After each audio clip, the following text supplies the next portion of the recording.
अस्सलाम वालेकुम जी। शफीक अवान, खालिद क़यूम और सलमान आबिद के साथ मैं हूँ इसार राना और प्रोग्राम खबर की खबर में आपको खुश आमदीद कहता हूँ और इस दुआ के साथ इस प्रोग्राम का आगाज़ करते हैं कि ये दिन आपके लिए खैर बरकत का बायस बने और पाकिस्तान के लिए अच्छी खबरें लेके आए। एक नज़र डालते हैं अखबारात की अहम खबरों पर। करप्शन और चोरी के खिलाफ वजीर आजम का दबंग खिताब, तारीख साज कानून साजी के लिए पार्लियामेंट का मुश्तरका इजलास और वफाकी काबीना के फैसले आज के कौमी अखबारात की सुर्खियों की जीनत हैं। रोजनामा नवाए वक्त की सुर्खी है, अखलाकियात के साथ हमारी मईशत भी गिर गई, पाकिस्तान में करप्शन को बुराई समझा ही नहीं गया, इमरान खान। रोजनामा पाकिस्तान ने भी वजीर आजम के बयान ही को अहमियत दी। अल्फाज हैं, करप्शन अखलाकी तबाही की निशानी, बुराई वजीर आजम और वजीरों से शुरू होकर नीचे तक जाती है, इमरान खान। रोजनामा जंग ने भी वजीर आजम के बयान को इन अल्फाज के तहत चुना। हक पर खड़े शख्स की ताकत को कभी कम मत समझें, एक ईमानदार एसपी पूरा जिला ठीक कर सकता है, इमरान खान। रोजनामा एक्सप्रेस ने वफाकी काबीना के फैसलों को नुमाया तौर पर शाया किया। वफाकी काबीना अफगानिस्तान की दरामद पर टैक्स खत्म, गंदम और चावल भेजने और इमदादी फंड कायम करने की मंजूरी। रोजनामा दुनिया ने भी वफाकी काबीना के इजलास को फ्रंट पेज पर हाईलाइट किया। अफगानिस्तान में इंसानी बहरान, तिजारत पर टैक्स खत्म, इमदादी फंड कायम, गंदम और चावल भेजेंगे वफाकी काबीना। अंग्रेजी अखबार एक्सप्रेस ट्रिब्यून की लीड स्टोरी के अल्फाज हैं, World help sought to avert humanitarian crisis in Afghanistan. रोजनामा डॉन की टॉप स्टोरी है, government to give chance to TTP faction Fuad. The Nation की मेन स्टोरी है, cabinet allows wheat rice supply to Afghanistan to overcome food shortage. The News ने वज़ीर आज़म के बयान को हेडलाइन में लिया, never underestimate power a righteous person, Imran Khan. Daily Times ने कल अदम टीटीपी के साथ मुज़ाकरात को नुमाया तौर पर शाया किया। Talks with TTP initiated on Afghanistan request. जी अब एक नज़र डालते हैं रनडाउन पे कि आज के प्रोग्राम में क्या क्या चीज़ें किस किस तरतीब से हैं। पीडीएम और वजीर आज़म इमरान खान की करप्शन के खिलाफ बयानी पर कायम। पीडीएम और पीपल्स पार्टी में दरार मजीद गहरी। इस्लामाबाद में सियासी माहौल में गर्मा गर्मी, पार्लियामेंट के मुश्तरका इजलास की तैयारियां। अफगानिस्तान में इंसानी बहरान, आलमी कुव्वतों के लिए मुमकिन चैलेंज, चौधरी फवाद हुसैन। और आज T20 का पहला सेमीफाइनल खेला जाएगा। आज के प्रोग्राम में रोजनामा दुनिया का इदारिया पोजीशन की एहतिजाजी तहरीक और रोजनामा डॉन में जाहिद हुसैन साहब का कालम मेकिंग पीस विद मिलिटेंट्स शामिल है और टॉप ट्रेंड के ऊपर करतारपुर कॉरिडोर पे गुफ्तगू होगी। अस्सलाम वालेकुम जी। वालेकुम अस्सलाम। क्या हाल है शफीक साहब, साहब, सलमान साहब? बिल्कुल ठीक ठाक हैं और उम्मीद है कि आज ज़रा आप फ्रेश हम सारे होंगे, लेकिन अब तो पीर भी निकल गया, मंगल भी निकल गया। गुड आ गया। असल में आज हमें अखबारात पढ़कर लगेगा सियासी माहौल काफ़ी जो गर्मा गर्म गर्मा दोस्त दिन फिर शफीक ज़्यादा खुश रहते हैं जिस दिन सियासी माहौल गर्मा गर्म हो। अच्छा जी, कल वज़ीर आज़म इमरान खान साहब ने गुफ्तगू की एक तकरीब से और वहाँ उन्होंने अपने एक जो बयानिया उनका उसको तो वो जाहिर है वो बार बार उस पर बात करते ही हैं, लेकिन कल उन्होंने एक बात बड़ी इम्पोर्टेंट की कि पाकिस्तान में करप्शन को कभी करप्शन समझा ही नहीं गया और यही वजह है। और उन्होंने कहा कि जब वज़ीर आज़म करप्ट हो तो मिनिस्टर्स तक आते आते वो नीचे तक सारा आता है। मेरा ख्याल है कि पाकिस्तान की करप्शन पे शफीक साहब इससे अच्छा तबसरा नहीं हो सकता। Thank you very. बिल्कुल प्राइम मिनिस्टर देखें, इसमें प्राइम मिनिस्टर डिटर्मिनेड अभी तक जो उनका करप्शन के खिलाफ उनका स्टैंड है ना, उस पर वो बिल्कुल समझौता करने को तैयार नहीं है, बल्कि यहाँ तक कि अपोजिशन लीडर से हाथ मिलाने को तैयार नहीं है। इससे आगे क्या हो सकता है कि वो जो करप्शन में मुलव्वस है उसके पास जाने को तैयार है। उन्होंने बड़ा सही कहा है कि भाई अगर प्राइम मिनिस्टर और वजीर करप्ट होंगे तो वो नीचे तक ट्रिकल डाउन होगी, और जब प्राइम मिनिस्टर और वज़ीर करप्ट होंगे, नीचे आपकी गवर्नमेंट की मशीनरी, नीचे आपकी पार्टी, वो आपने माजी में देख लिया 30 साल में क्या होता रहा है। अब ये देखेंगे अपना ये हमारा जो अपोजिशन है, चाहे वो पीपल्स पार्टी है, चाहे वो फजल रहमान है, चाहे वो मुस्लिम लीग नून है, ये किसका दिफा कर रहे होते हैं? अपनी लीडरशिप का। और उनकी लीडरशिप का इल्ज़ाम क्या है कि वो करप्ट हैं, करप्शन यानी सुप्रीम कोर्ट ने डिक्लेयर किया हुआ है। और यार एक अदालतों से ये अपना केस आगे लिंगर ऑन कर देते हैं, लेकिन अल्टीमेट फैसला एक दिन होना है। और आवाम को जो समझते हैं ना, फिर देखें आपके ना, एक होता है आपके एविडेंस, हार्ड एविडेंस, एक होती है सर्कमस्टेंशियल एविडेंस। सर्कमस्टेंशियल एविडेंस वो होती है जो आप नज़र आए, यानी आपके लिविंग मीन्स क्या हैं और आपके अर्निंग मीन्स क्या हैं। उनके देखें जो अपना लिविंग मीन्स हैं वो तो किसी अरब शहजादे से ऊपर हैं, और वो ब्रुनाई के सुल्तान के क्या होंगे जो इनके हैं। मैं जब इनका अपना रायविंड हाउस जब था, मैं मेरी एक्सेस थी उनके बेडरूम तक ना, तो गोल्ड प्लेटेड इनके ना वॉशरूम में चीज़ें लगी हुई थी। तो जब ऊपर लीडरशिप, प्राइम मिनिस्टर ने कहा ना कि वजीर और अपना प्राइम मिनिस्टर करप्शन करेंगे, जब लीडरशिप करप्ट होगी और तो उसकी तमाम नीचे जो उसकी कोर है वो सुबह शाम उनके दिफा में लगी रहेगी, तो फिर ज़ाहिर है ये करप्शन एक ना वो फैशन बन जाएगा। ये प्राइम मिनिस्टर ने बिल्कुल ठीक कहा है, करप्शन कोई जुर्म नहीं है।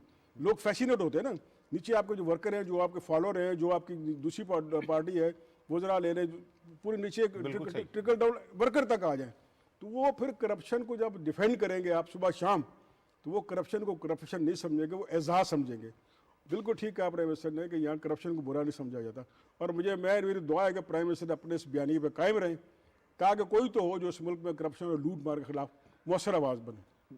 खालिद साहब, वो कहते हैं इखलाकियात के साथ हमारी मईशत भी गिर गई, तो इखलाकियात का मईशत से कोई बराह रास्त ताल्लुक़ होता है? देखिए, एक तो ये है कि वज़ीर-ए-आज़म पाकिस्तान इमरान खान, इसी जो करप्शन के ख़िलाफ़ उनका बयानिया है राना साहब, इस बयानिए की बुनियाद पर वो इक़्तिदार में आए, PTI हुकूमत में आई, और अब इसी बयानिए के ज़रिए ही ये वहद एक ऐसा बयानिया है जिसकी बुनियाद पर अब दोबारा 2023 में PTI ने और इमरान खान ने इलेक्शन में जाना है। इसलिए वो किसी सूरत जो है, हालांकि देखिए कि PTI की हुकूमत पर की गवर्नेंस पर बड़े सवालात हैं, पार्टी के अंदर भी उठाए जाते हैं, पार्टी के बाहर भी उठाए जाते हैं, और भी कई चैलेंजेस जो हैं वो हुकूमत को दरपेश हैं।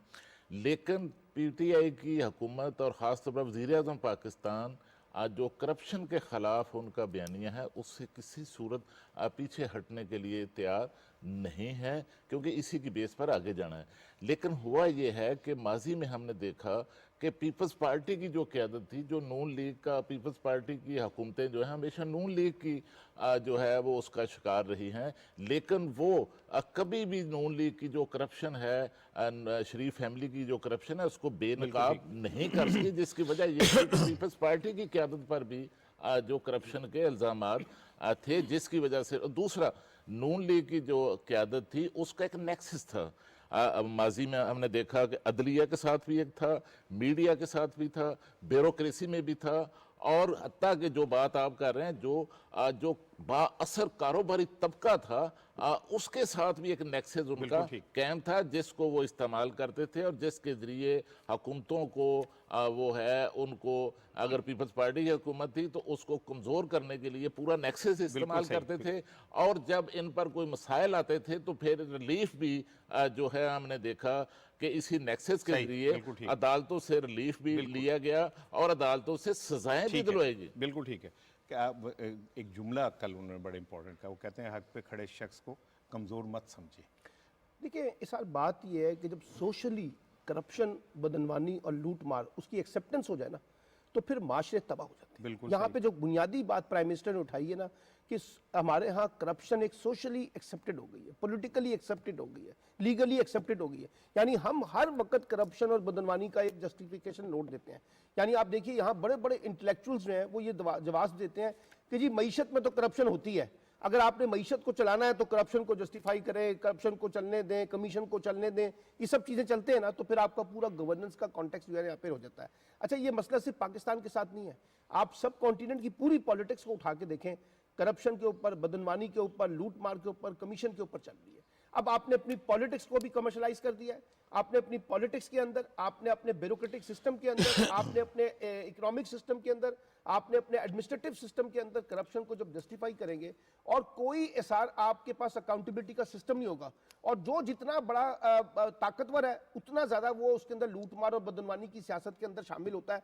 और फिर उसके अंदर देखिए जो सबसे बड़ा प्रॉब्लम आता है, हम ढाल बनाते हैं जमहूरियत को, हम ढाल बनाते हैं कानून की हुक्मरानी को, हम ढाल बनाते हैं जुडिशरी को, हम ढाल बनाते हैं फलां को, और कहते हैं कि जनाब देखिए अगर आपने करप्शन के ऊपर कुछ काम किया तो जमहूरियत खतरे में पड़ जाएगी।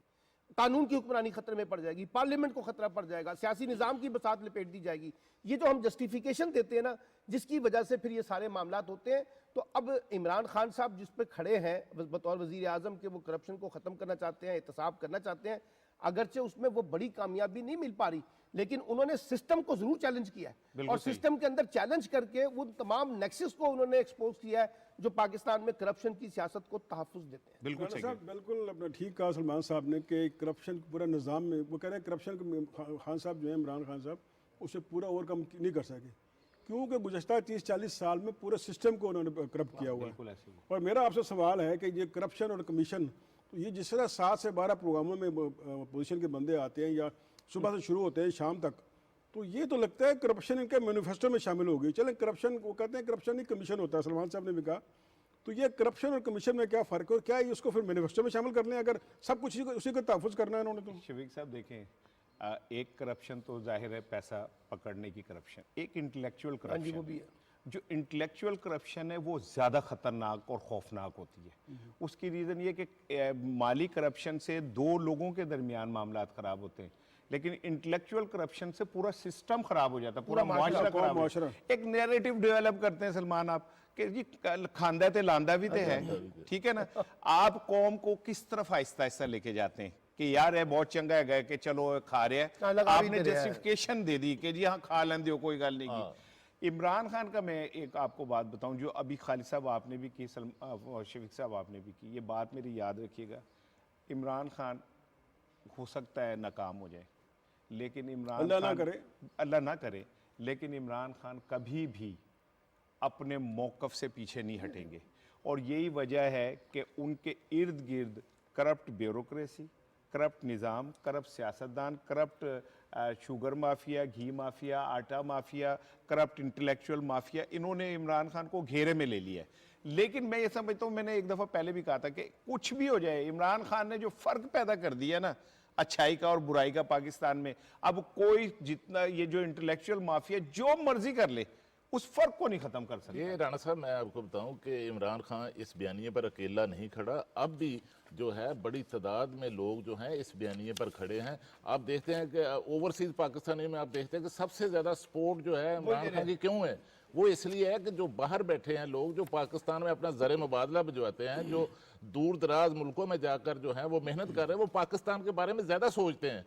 तो ये जो मज़ामत का सामना है इस वक्त इमरान खान को पार्लियामेंट के अंदर और पार्लियामेंट के बाहर, ये भी इसी बयानिए की वजह से है। अगर आज इमरान खान वज़ीर आज़म इस बयानिए से पीछे हट जाएं तो उनको पार्लियामेंट के अंदर भी कोई मसला नहीं होगा और पार्लियामेंट के बाहर भी कोई मसला नहीं होगा और बड़े आराम से अपने 5 साल पूरे करेंगे। अच्छा सर, कायरा साहब ने कल प्रेस कॉन्फ्रेंस की और उन्होंने कहा कि जी मुस्लिम लीग नून के बैकडोर राब्ते भी हैं और वोट को इज्जत दो का भी दावा है। फिर उनका जब हम पीडीएम पे थे तो हुकूमत के लिए एक टफ टाइम थी पीडीएम, लेकिन जब हम निकले तो उसके बाद वो ख़त्म हो गई और उसके ऊपर फिर कल से खासी लहदे हो रही है। तो कमर समा कायरा साहब मेरे साथ लाइन पे है, मैंने कहा ज़रा उनसे पूछा जाए कि वो क्या कहते हैं। सर अस्सलाम वालेकुम कायरा साहब, पीडीएम का आपने कहा कि पीडीएम में वापसी के इम्कानात पीपल्स पार्टी के किस हद तक हैं? कुछ आपके लीडर कह तो रहे हैं कि वापसी हो सकती है। देखिए, पीपल्स पार्टी ने पीडीएम को छोड़ा नहीं है, हमारी तौहीन की गई और उसका रास्ता हमने दे दिया कि जनाब हम मज़ामत से, हम सही मानों में हुकूमत से जान छुड़ाने से, हम किसी स्ट्रगल से भागने वाले नहीं हैं, लेकिन इज्जत के साथ रास्ता मौजूद है। वो अडाप्ट करें और एएनपी को राजी करें, अपने जो शोकाल साहब को माजरत करें, पीपल्स पार्टी रिव्यू कर लेगी। बिल्कुल ठीक है सर। अच्छा ये बताइएगा कि एक दावा ये किया जा रहा है और जेयूआई के लीडरों ने तो बहुत कल इस पे खुल के भी बात की कि पीपल्स पार्टी ने पीडीएम की पीठ पे छुरा घोंपा। तो सर क्यों ऐसा किया आपने अगर पीडीएम खड़ी हुई थी अपनी जगह पे? तो पीपल्स पार्टी ने 26 वोट लिए, हमारे पास थे 26 वोट मुस्लिम लीग के पास थे और पीपल्स पार्टी हमें कहते हैं कि हमने leader of the opposition senate के ऊपर जो बलूचिस्तान अवामी पार्टी से वोट लिए। सवाल ये है कि हमारे पास 26 वोट्स, मुस्लिम लीग और एनपी इनके पास, जेयूआई के पास 26 वोट्स, हम सिंगल लार्जेस्ट पार्टी हैं सेनेट की अपोजिशन में। हमारा ये हक था ये जो एक तहरीरी का हमसे वादा किया था, ये किया था, ठीक है, वो नहीं हुआ, उसके ऊपर एक अपनी जगह डिबेट है। लेकिन सेनेट का इलेक्शन को जीता हुआ इलेक्शन था जो हमें मिला, सेनेट के चेयरमैन का इलेक्शन को जीता हुआ इलेक्शन था जो हमें मिला। आंसर इज कि भाई साहब, खुदा का खौफ करो, हमने उन मेंबरों की बदौलत, उनकी वजह से लीडर ऑफ द अपोजिशन नहीं बने। वो शामिल हमारे साथ जरूर हुए, हम 26 से 30 हो गए, एक मुस्लिम लीग का डिफेक्टर वापस आ गया और 3 उनके आ गए। बहुत शुक्रिया सर, बहुत शुक्रिया। कायरा साहब हमसे बात कर रहे थे। अगर आप इजाज़त दें तो हमदुल्ला साहब मेरे प्रोड्यूसर कह रहे हैं कि लाइन पे हैं, मैं कह रहा हूँ ज़रा उनसे उनका मौका लें। हमदुल्ला साहब, अभी कायरा साहब की आप गुफ्तगू सुन रहे होंगे और उनका ये कहना था कि पीडीएम में जानी पीपल्स पार्टी की वजह से थी। सबसे पहले तो कायरा साहब की बातों पर बहुत बड़ा अफसोस है और ताज्जुब भी है। अब आप मुझे बताइए कि कायरा साहब पीपल्स पार्टी के अपोजिशन है या अपोजिशन के अपोजिशन है? मुझे तो लग रहा है कि पीपल्स पार्टी पीडीएम तो क्या, वो पीपल्स पार्टी की पीठ में भी चोरा कंपनी की कोशिश कर रहा है। तो वो जमान कायरा के मुंह से आग निकल रही है। तो आप खुद अंदाजा लगाइए, एक तरफ ये हुकूमत का अपोजिशन नहीं, अपोजिशन का अपोजिशन होने का किरदार अदा कर रहा है कायरा साहब। अच्छा जी, बिल्कुल ठीक, आप सही कह रहे हैं। ये बताइएगा कि उनका तो ये दावा है कि हम अभी वापसी कर सकते हैं पीडीएम में, आप माजत कर लें। जब अपोजिशन लीडर जब हम पीडीएम में थे तो पीडीएम हुकूमत की पाँव कांप रही थी, टांगे कांप रही थी। पीडीएम आज भी फाल भी है और पीडीएम आज बहाल भी है। बहुत शुक्रिया हमदुल्ला साहब, ज़रा जल्दी में थे तो ज़रा बात उन्होंने मुख्तसर की। अब आप समझते हैं कि कायरा साहब के बयान का कोई मतलब है और बड़ी टाइमिंग जो है उनकी इम्पोर्टेंट है इस बयान की? देखें, कायरा साहब, मुझे पोजीशन पे अफसोस होता है, ये दो रुखी पॉलिसी खेल रही है। पार्लियामेंट के अंदर एक है और पार्लियामेंट के बाहर उन्होंने एक दूसरा गिरबान पकड़ा हुआ है। और पीपल्स पार्टी आधा तीतर आधा बटेर है। या तो आप फैसला कर लो कि आप अपना, एक तरफ कहते हैं कि ये बैकडोर राब्ते कर रही है मुस्लिम लीग नून, या तो आप फैसला कर लो कि बैकडोर जो राब्ते कर रही है, बैकडोर समझ है ना आप पिंडी वालों से, अगर वो राब्ते कर रही हो तो फिर आप उनसे इरादा हो जाओ। और शहबाज शरीफ जो अपना बिलावल है वो जफियाँ डालते हैं पार्लियामेंट में कि हम पार्लियामेंट में एक हैं, पार्लियामेंट में हिता दी हैं, और साथ साहब जो मौलाना फजल रहमान के बरखुरदार हैं वो भी इन तीनों के साथ मिले हुए हैं। पहले आप फैसला कर लें कि आपकी सियासत है क्या।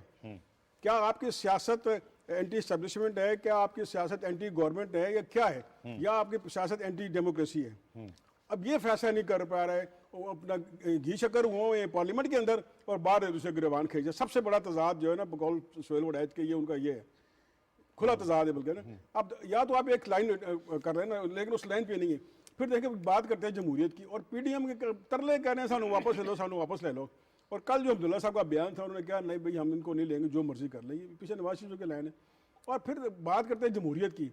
अब पीडीएम में देखना सदर कौन है, मौलाना फजल रहमान, और तर्जुमान कौन है, ये अपना अब्दुल्ला साहब। यानी दो मेन पोस्ट जो हैं, यहाँ भी उन्होंने जमहूरियत के मुताबिक तकसीम नहीं की।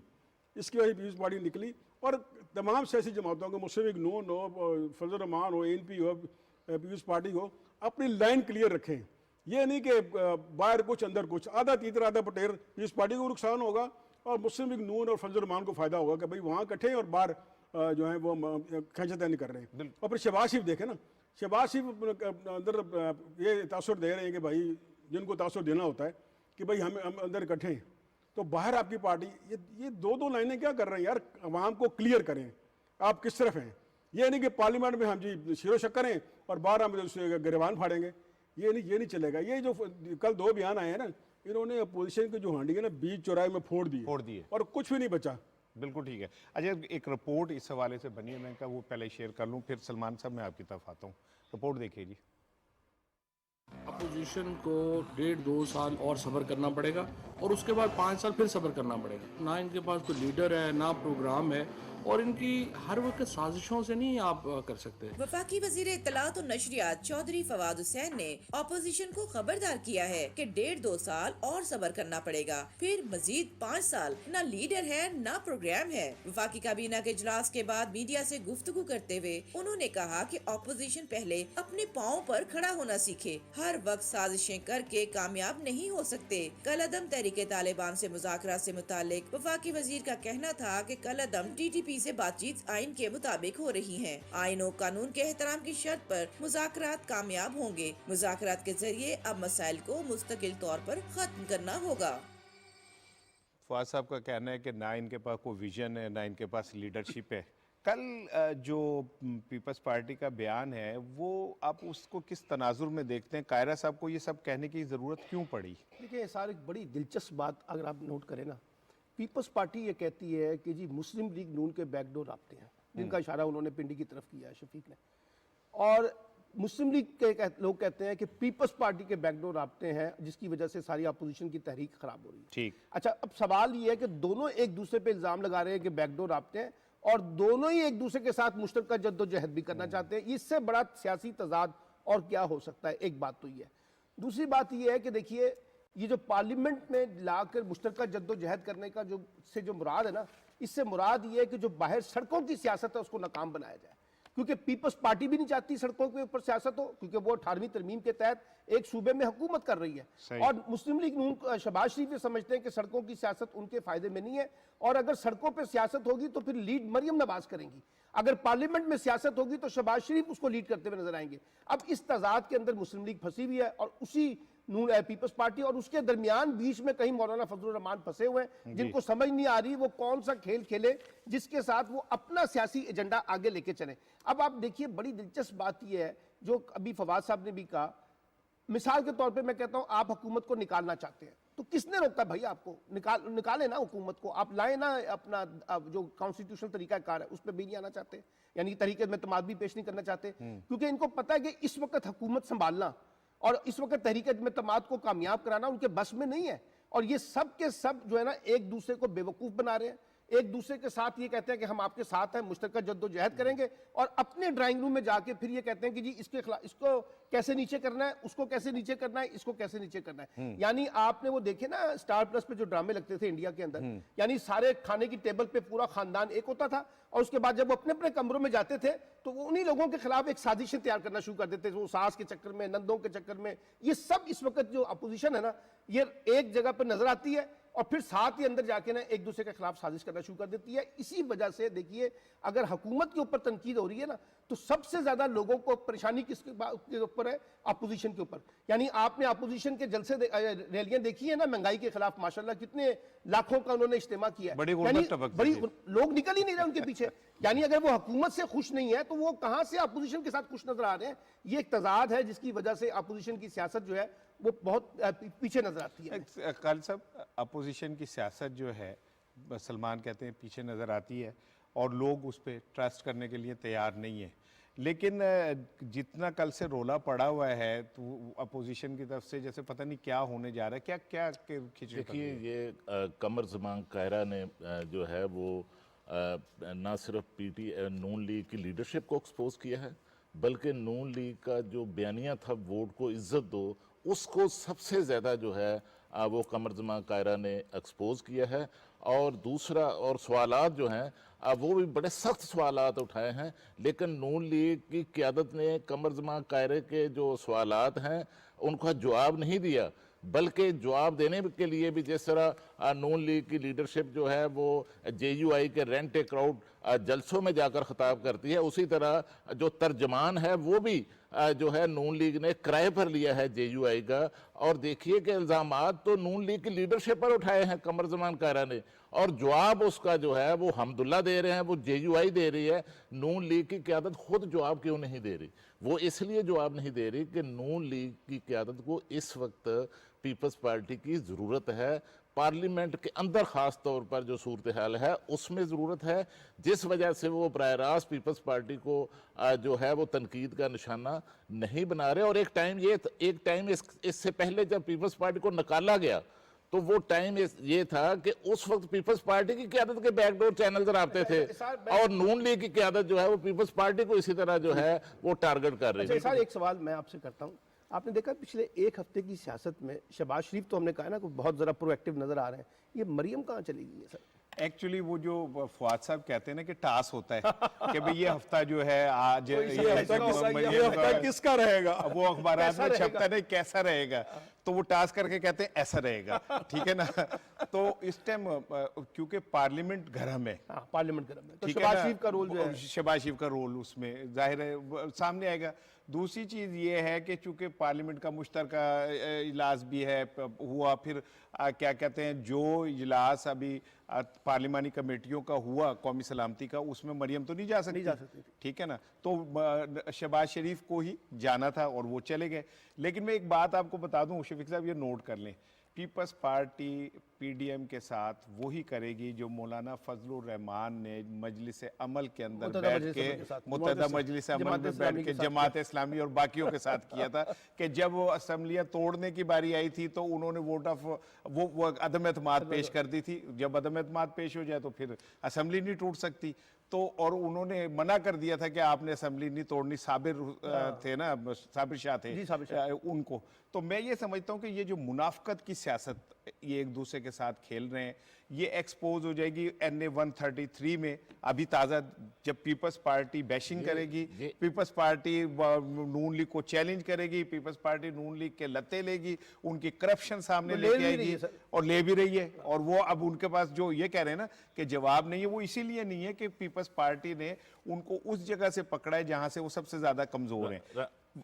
वहीद आलम साहब नून लीग के MNA हैं। जी, मैं आपको बात को सिर्फ आगे बढ़ाना चाह रहा हूँ कि वहाँ ये कमर जमान कायरा ने NA 133 में ही एक्सपोज किया है, वहाँ पर ये बातें की। अब वहीद आलम साहब मेरे साथ मौजूद है, बैकडोर राब्तों के हवाले से जो बात हो रही है, तो मैं कहता हूँ उनसे पूछे सर क्या अगर बैकडोर राब्ते या कोई राब्ते हो रहे हैं शहबाज शरीफ साहब के, तो क्या नवाज शरीफ साहब को मुकम्मल चिट दे दी है शहबाज शरीफ को कि आप जो मर्जी करें, जिससे मर्जी राब्ते करें, और बयानिया कहाँ है सर? नहीं, बात ये देखिए जी, ये तो कहने की बातें हैं ना कि राब्ते हैं या नहीं है, लेकिन हों भी मैं समझता हूँ तो वो एक हमारी जमात के सरबराह हैं, किसी से भी किसी तरह के भी डायलॉग जो है वो कर सकते हैं। बिल्कुल ठीक है। अच्छा ये बताइएगा कि मैं दोबारा आपसे पूछ रहा हूँ कि क्या अगर जैसे आपने कहा कि अगर हो भी तो ये जो अगर हो भी हैं तो क्या इसको मुस्लिम लीग नून ने मुकम्मल तौर पे ऑन कर लिया है कि जी हाँ ठीक है हम अब इस रास्ते पे चलेंगे और नवाज शरीफ का जो टकराव का रास्ता है वो नहीं होगा, और नवाज शरीफ ने भी इस हवाले से शहबाज शरीफ साहब को कह दिया कि ठीक है गो हेड?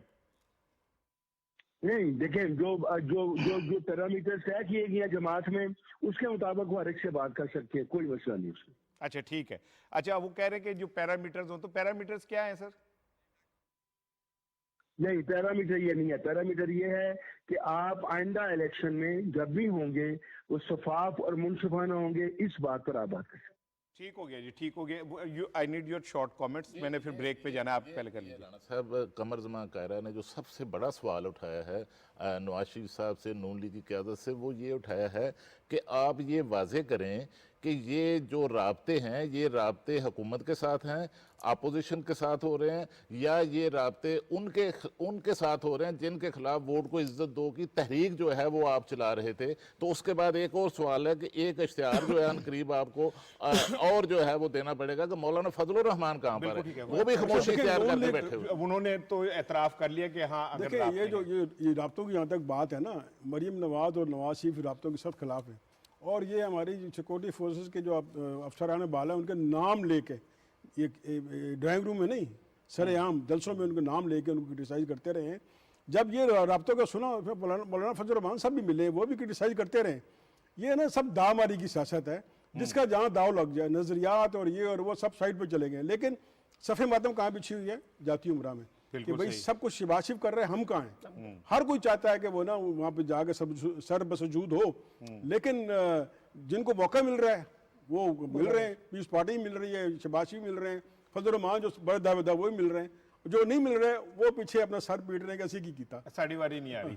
सलमान आपका कमेंट, फिर मैं ब्रेक पे जाऊंगा। देखिए सिंपल सा कमेंट है, ये जो राब्ते हैं ना पाकिस्तान की पॉलिटिक्स में, कोई बुरी चीज़ नहीं है अगर किसी के साथ कोई मिल रहा है, लेकिन ये जो पसे पर्दा साजिशें बनाते हैं ना आप इसके जरिए, और ये कहने की कोशिश करते हैं कि हमारे मामला मतलब शहबाज शरीफ का जो ग्रुप है वो क्या नैरेटिव बिल्ड कर रहा है कि हमारी डील हो गई है, हमारे मामला तय हो गए, हम इक्तदार में आ रहे हैं। मैं इस वक्त जितने मुस्लिम लीग नून के हामी लिखने वाले हैं वो सब ये कह रहे हैं ना कि शहबाज शरीफ इस वक्त प्राइम की जगह पे खड़े हैं, शहबाज शरीफ के साथ मामला तय हो रहे हैं, बल्कि उन्होंने रिक्वेस्ट की है शहबाज शरीफ साहब से कि आप आए और मामला को चलाएं क्योंकि मुल्क नहीं चल रहा। जब इस तरह के नैरेटिव आप बयान करेंगे तो फिर आप देखिए ना कि उसके अंदर से बीच में से निकलेगा क्या। तो इसलिए मैं ये समझता हूं कि जो जितने भी आप बैकचोर राब्ते हैं, असल राब्ता वो पता क्या कर रहे हैं, राब्ता ये कर रहे हैं शहबाज शरीफ साहब के मुझे कानूनी तरीके से बचाया जाए। बिल्कुल ठीक है, एक ब्रेक ले रहे हैं जी, ब्रेक के बाद आते हैं। और जैसे सलमान ने कहा कि वो जो दानिश्वर हैं, सो कॉल्ड दानिश्वर, वो कह रहे हैं कि शहबाज शरीफ साहब की तो हुकूमत बस आई।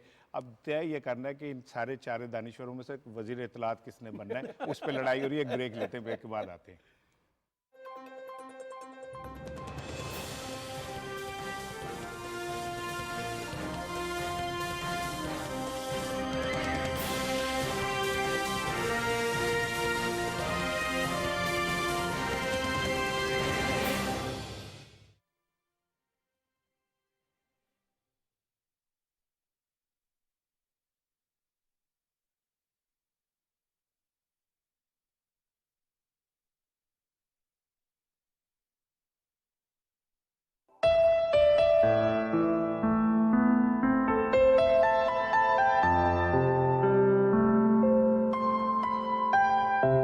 परवाज है दोनों की इसी एक फजा में, करगस का जहां और है शाही का जहां और।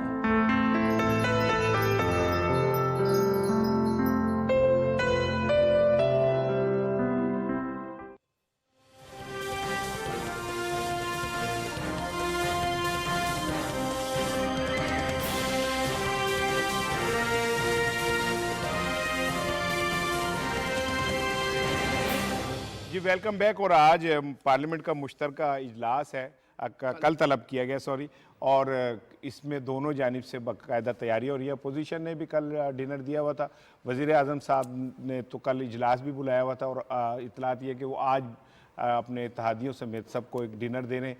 तो तैयारियाँ सारी मुकम्मल हैं। और इसमें क्या होने जा रहा है शफीक साहब, क्या लगता है क्या होने जा रहा है? देखिए, जॉइंट जो पार्लियामेंट का सेशन तब बुलाया जाता है जब आपने कोई कानून साजी करनी हो, और क्योंकि दोनों हाउस से पास होता है, सेनेट से भी अप्रूव करना ज़रूरी होता है। और सेनेट में जो है आपको ना वाटर गूंदे हल्दी क्यों यानी खामखा की मुखालफत साहब नहीं करनी पड़े। तो जॉइंट पार्लियामेंट सेशन में वो बिल आते हैं जो कि सेनेट में भी हों, ना अप्रूव हों, और जो कौमी असम्बली ने कर दी हों।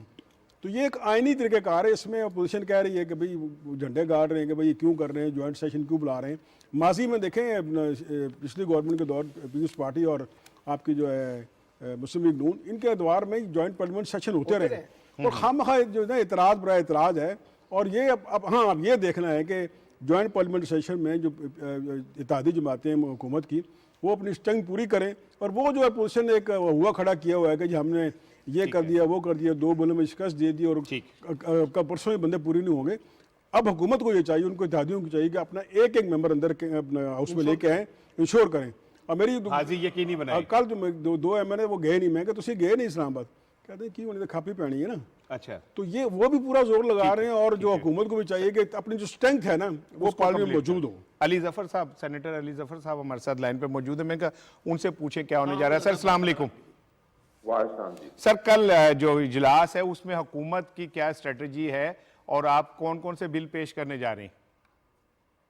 देखिए, कोई तकरीबन 30 बिल्स हैं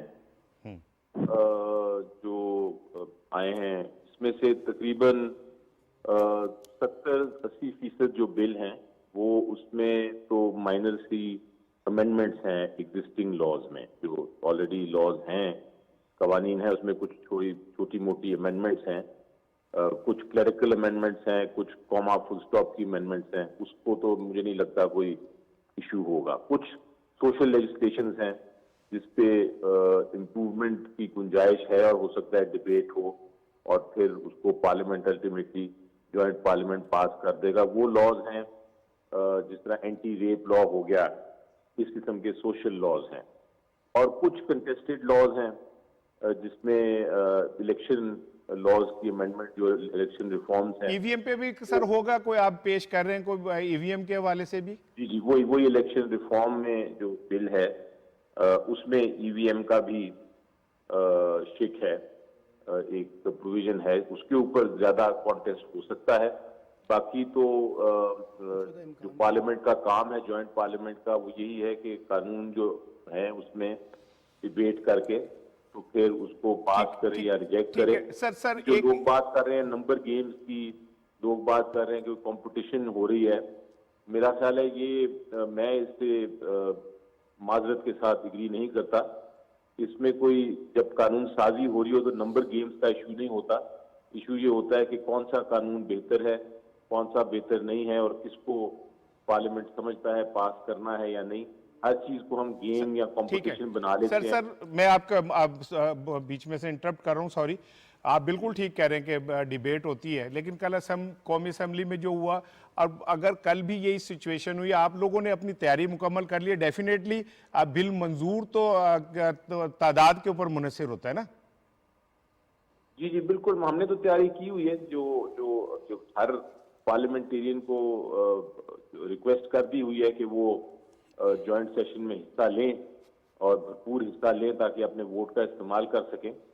तो वो उस हद तक तो तैयारी मुकम्मल है। बाकी जिस तरह मैंने कहा कि कंपटीशन या गेम नहीं होती है, कल जो हुआ और जो आज हेडलाइंस भी नजर आ रही थी मुझे कि गवर्नमेंट कुछ हार गई, ये ऐसी बात नहीं है कि पार्लियामेंट लॉ बनना या ना बनना, इसमें हार जीत का सवाल नहीं होता। उसमें सवाल ये होता है कि कौम के लिए बेहतर क्या है। बिल्कुल पार्लियामेंट समझता है कि उसमें नहीं पास करना कोई कानून को, तो इसकी हार जीत नहीं, ये कौम की जीत होती है। बिल्कुल जी, बहुत शुक्रिया सेनेटर अली जफर साहब। सलमान, बात तो बड़ी ठीक है कि पार्लियामेंट का तो मकसद आवाम की फलाह के लिए कानून साजी है, जो जिसमें अपोजिशन बेहतर समझती है और उसमें अमेंडमेंट उनकी वजह से आ सकती है, तो इसमें कोई हर्ज तो नहीं बात है। तो उनकी इंटेलेक्चुअली ठीक है, लेकिन उस सियासी स्कोरिंग का क्या करें जो पाकिस्तान की सियासत में गालिब है ना। यानी हमें तो हर चीज को हार और जीत के कॉन्टेक्स्ट में देखना है ना। अब जिस तरह से अपोजिशन कल के माहौल को पेश कर रही है, तो उससे लगता है कि जैसे कोई बहुत बड़ी जंग उन्होंने जीत ली है। मेरा देखिए बुनियादी बात यह है कि कल जो पार्लियामेंट का ज्वाइंट सेशन है, उसमें जो बुनियादी मसला है ना वो ईवीएम का है। क्योंकि सारी आपको पता, हम तो खुद अपने प्रोग्रामों में पिछले 2-3 माह से ये डिस्कस करते रहे हैं कि ईवीएम के साथ क्या होगा। और मुझे लगता यह है कि जो लोग इसके अंदर से इनकलाब ढूंढने की कोशिश कर रहे हैं ना कि शायद कल कोई बहुत बड़ा धमाका होने वाला है और ये बिल पास नहीं हो सकेंगे, ऐसा नहीं होगा। कि पार्लियामेंट के ज्वाइंट सेशन को बुलाने का मकसद ही यही है कि इन तमाम चीज़ों को अप्रूव करवाया जाए, ये आगे बढ़ेंगी।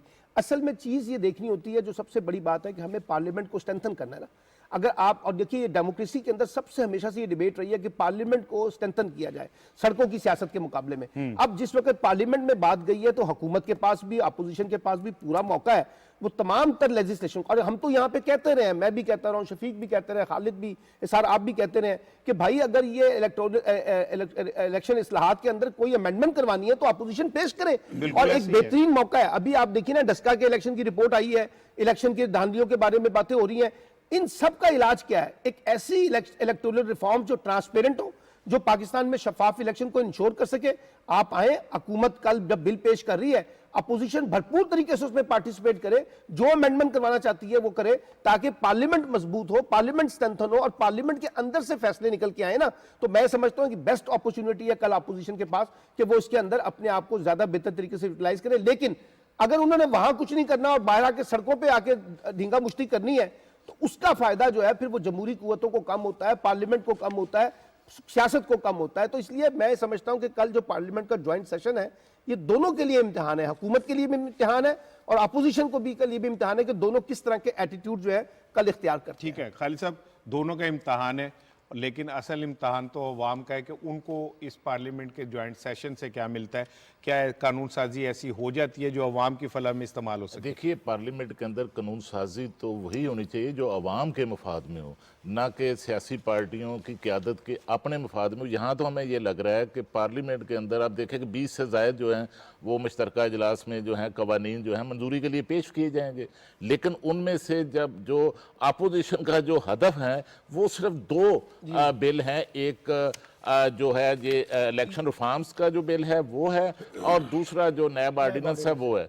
इसके अलावा जो बाकी 18-20 बिल हैं उन पर तो उनका कोई फोकस नहीं है, उनकी कोई इस हवाले से हम कोई किसी किस्म की बात जो है वो नहीं सुन रहे। और उसमें भी हुकूमत की तरफ से बार बार ये कहा जा रहा है कि आएँ हमारे साथ बैठें, आपकी कोई तजावीज़ हैं, कोई तरामीम हैं, वो आप लेकर आएँ, हम उसको शामिल करने के लिए तैयार हैं। लेकिन शहबाज शरीफ साहब ने, अपोजिशन लीडर ने ये वाज़ेह कर दिया कि ये जो EVM है और दूसरा जो इलेक्शन रिफॉर्म्स और नैब ऑर्डिनेंस हैं, इन दोनों को अगर आप इसमें से निकालेंगे तो फिर हम बैठने के लिए तैयार हैं। उनके सारे स्टेक, सारे मामला जो हैं वो सिर्फ इनके गिर्द घूमते हैं। दूसरा राणा साहब, दूसरा ये है कि ये जिसका शोर मचाया जा रहा है कल से कि हुकूमत को शिकस्त हो गई, हुकूमत को हार हो गई, वो शायद पार्लियामेंट की प्रोसीडिंग को नहीं समझते। ये जो कल 2 बिल की बात कर रहे हैं, ये हुकूमत का बिजनेस नहीं था, ये प्राइवेट बिजनेस था, और उसके अंदर जो है कि वो बिल पास नहीं हुआ उस तरह। ये तो एक मोशन जो है बिल पेश करने के लिए एक मोशन है, एक तहरीक है जिसकी मंजूरी है। राणा साहब, ज़ाहिर आप भी इसी अपना दश्त के सयाह हैं। हम 30 साल से मैं देख रहा हूँ कि जब भी जॉइंट पार्लियामेंट सेशन आता है या कोई ऐसी अपना एक्टिविटी होती है, तो एक तो हमारा जो मैं तो उसे गटर ब्रिगेड कहूँगा, आप लोगों ने कुछ और ब्रिगेड का नाम दिया था, तो वो शुरू हो जाता है कि गवर्नमेंट आई गई। और देखें, ये मैं आपको लिख के दे देता हूँ कि शहबाज बिल्कुल इंटरेस्टेड नहीं है कि गवर्नमेंट जाए। सलमान आबिद साहब ने वहाँ में कहा था कि भाई अगर फ़र्ज़ करो खुदा ना खास्ता हुकूमत चली जाती है तो उसे हौसला रखो। चलिए, आप परेशान हो गए ना, तो इनके पास क्या गिदड़ सिंगी है, क्या लेके आएंगे? तो आप ज़रा आप भी इसी दश की सयाही में रहे, तो आप क्या समझते हैं कि ये जब भी कोई एक्टिविटी होती है, बजट होता है, जॉइंट पार्लियामेंट सेशन होता है, हुआ हा शुरू हो जाती है, तो आप क्या समझते, इसका आउटकम क्या होगा? शफीक साहब, जो ईद का त्यौहार होता है ना, उनके लिए तो वो त्यौहार इस तरह नहीं होता जिन्होंने सारे साल अच्छे कपड़े पहने और सारा साल अच्छा खाना है। यानी आपके तो त्यौहार होता है हम जैसे गरीबों के लिए, जिन्होंने सवेरे नवे कपड़े पाने होंगे ने, वो रात को उठ के अपने जोड़े देखते हैं कि ये मौजूद है, जूते देखते हैं नए पॉलिश हुए हुए, सॉक्स रखे हुए कि नहीं, फिर सोते हैं, फिर उठते। ये जो इंटेलेक्चुअल ब्रिगेड है ना, ये उन गरीब बच्चों जैसा है। पार्लियामेंट सेशन से पहले ये उठ के वो अपनी दराजे खोल के देखते हैं प्राइम मिनिस्टर शहबाज पे है कि नहीं पे है, फिर खिड़की खोलते हैं मैं वजीर इत्तलात की शेरवानी मेरी पड़ी हुई है कि नहीं पड़ी हुई है। तो ये उनके राजिम खान दी राजमस्तियाँ ने अखबारात का पेट कैसे पूरा करेंगे अगर हम ये सारा कुछ ड्रामा नहीं करेंगे। तो ये अखबारात का जो पेट होता है, इसे पूरा करने के लिए भी ज़रूरत होती है। फिर दूसरी बात यह कि यार हम कोलू के बैल हैं, ये जो चंद इंटेलेक्चुअल्स हैं ना, ये कोलू के बैल हैं, ये घूमते रहते हैं सारा साल सिर्फ एक इस ख्वाहिश के ऊपर कि हमारा आका जो है वो ऊपर आए तो हमारी सुनी जाए। लिहाजा इनकी कोई वो नहीं है। खालिद क़य्यूम की बात जैसे सकलैन मुश्ताक का दूसरा बहुत मशहूर था ना, खालिद क़य्यूम की दूसरी बात बड़ी इंपॉर्टेंट होती है। तो खालिद क़य्यूम का जो दूसरा होता है उसमें बड़ी कोई ना कोई बात होती है। सकलैन के दूसरा राणा साहब उसमें ही कोई बात होती है, उसी में बात होती है। तो नहीं, लेकिन वो क्योंकि सईद अजमल ने दूसरा किया था तो उसमें बैन लग गया था, तो मैं इसलिए कह रहा हूँ कि दूसरा थोड़ा हो तो ज्यादा अच्छा होता है। लेकिन ये कि बात आपकी बिल्कुल ठीक है कि ये हार जीत है ही नहीं भाई। ये तो कल प्राइवेट डे था और उसमें जिसकी वो पेश हुई थी रेजोल्यूशन, वो कंप्लीट हो गई। अच्छा सर, फवाद साहब के एक बयान के ऊपर मैं आज बात करना चाहता हूँ। उन्होंने ये कहा है कि जो अफगानिस्तान में खुराक की कमी जो है वो बढ़ रही है और अगर वहाँ पे आलमी कुव्वतों ने तवज्जो ना दी तो एक बड़ा इंसानी अलमिया जन्म ले सकता है। पाकिस्तान जो कर सकता है वो कर रहा है, वो गंदम भी भेज रहा है, चावल भी भेज रहा है और जो भेजा जा सकता है वो कर रहा है। लेकिन जो है वर्ल्ड बैंक, उसने 9 अरब डॉलर रुपए हैं अफगानिस्तान के जो सीज किए हुए। इससे बड़ी क्या नाइंसाफ़ी होगी यार कि आप लोग अपने तौर पे ही तय कर लेते हैं कि हमने किसको जीने का हक देना है और किसको नहीं जीने का हक देना। बिल्कुल फासल बिल्कुल ठीक कहा। उन्होंने जिक्र किया कि वहाँ लोग बच्चे बेच रहे हैं। ये एक CNN की डॉक्यूमेंट्री थी, जब उन्होंने कहा मैंने देखी, उसमें एक बंदा बैठा है अपने बच्चों को लेके फॉर सेल, और एक नहीं कुछ 5-6 उन्होंने दिखाए, 5-6 अल जजीरा ने दिखाया कि भाई ये लोग अपने बच्चे बेच रहे हैं। अब देखिए, बच्चे बेचने से ज़्यादा आगे क्या किसी की बेबसी होगी। और वहाँ बिल्कुल फवाद साहब ने सही कहा कि इंसानी अलमिया जन्म ले रहा है। हम इस प्रोग्राम में डे 1 से कहते रहे, सलमान साहब के फेवरेट टॉपिक है ये कि वहाँ पे इंसानी अलमिया जन्म ले रहा है। ये ना खुदा न खास्ता कि वहाँ पे ये देखिए सबसे ज़्यादा इंपॉर्टेंट होती है भूख, और सबसे उससे ज़्यादा इंपॉर्टेंट होती है आपके बच्चों की भूख। बिल्कुल ऐसे जब इंसान अपने बच्चों को भूखा देखता है ना तो फिर उसको कोई नज़र नहीं आता। बिल्कुल ऐसे ही यही पहले हुआ था जब रूस आया था, हमने उन्हें छोड़ दिया तो उनके पास क्या था, असला था। असला खा तो नहीं सकते थे ना, वो पूरी दुनिया ने बेयार मददगार छोड़ दिया, कोई उनकी हेल्प नहीं की। अब फिर दुनिया वही गलती करने जा रही है। तो खुदा के वास्ते इसको समझें आप। कल अगर फिर ये अपना उन्होंने हथियार उठा लिए तो दुनिया फिर रोएगी। फिर चाहे उनके ड्रोन आ जाएं, चाहे उनके एटम बम मार लें, कुछ कर लें खुदा न खास्ता, तो वो रुकेगा नहीं। तो इस अलमिया को रोकने के लिए भूल जाएं तालिबान को, भूल जाएं अपना वहाँ किसकी हुकूमत है, इंसानी अलमिया से बचें और वहाँ जो लोगों को जो फूड सिक्योरिटी है वो दें, बाकी चीज़ें तो आ जाएंगी, लेकिन इस तरफ तो जो दें। ये फास्ट ने बिल्कुल सही पॉइंट आउट किया है। पाकिस्तान अपना किरदार तो अदा कर रहा है जितना कर सकता है, लेकिन जो आलमी कुव्वतें शायद उन्होंने बाई प्लान ये तय कर लिया है कि वहाँ पे इस तरह की सिचुएशन क्रिएट की जाए कि वहाँ पे जो इंसानी अलमिया वो जन्म ले और उन्हें मुदाखलत का मौका मिले। साथ जो फवाद चौधरी साहब ने बात की है ना, प्राइम मिनिस्टर बार बार इंटरनेशनल फोरम पे भी, नेशनल फोरम पे भी, और ये जो भी कौमी सलामती कमेटी का ये जो अपना पार्लिमानी कमेटी का इजलास हुआ है उसमें भी बार बार वो एक बात की तरफ इंडिकेट कर रहे हैं सर कि अगर आपने इस इंसानी अलमिये को ना रोका तो आप अफगानिस्तान का और इस पूरे खित्ते का मुस्तकबिल दाइश के हाथों में दे रहे हैं, और ये यहाँ से जो फिर मिलिटेंसी उभरेगी फिर उसका कोई मुकाबला नहीं कर सकेगा, और सबसे ज़्यादा इफेक्ट भी पाकिस्तान होगा अफगानिस्तान के साथ साथ। अब मसला देखिए क्या है, एक तरफ आपने कहा कि जी हमने उनके अकाउंट्स फ्रीज किए हुए हैं, दूसरी तरफ बड़ी दिलचस्प बात है, आपको पता है जितने यूएन इदारे हैं ना इंसानी हकूक से मुतल्लिका, उन्होंने तो कहा है कि हम मदद करने के लिए तैयार हैं। अच्छा, वो मदद कैसे करेंगे भाई, फाइनेंशियल ट्रांजैक्शन कैसे होगी जब तक आप उनको नहीं कबूल कर रहे।